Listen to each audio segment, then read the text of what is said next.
তারপরেও এখন বর্তমান যে পরিস্থিতি, মানুষ 50 বছরও বাঁচে না।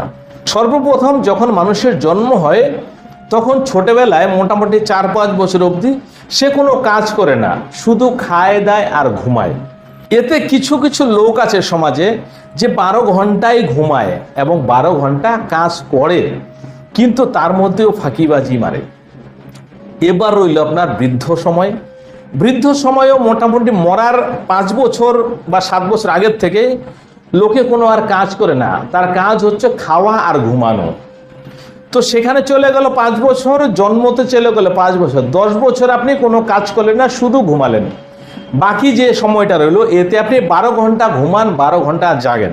এরপরে হলো যদি আপনি রাতে বেলায় দেরি করে ঘুমালেন একটু, যে কোনো কাজে কর্মে, অনুষ্ঠানে, নিমন্ত্রণে, তারপরে একটা বাহানা আপনি সকাল মোটামুটি 10টা 12টার আগে ঘুম থেকে উঠবেন।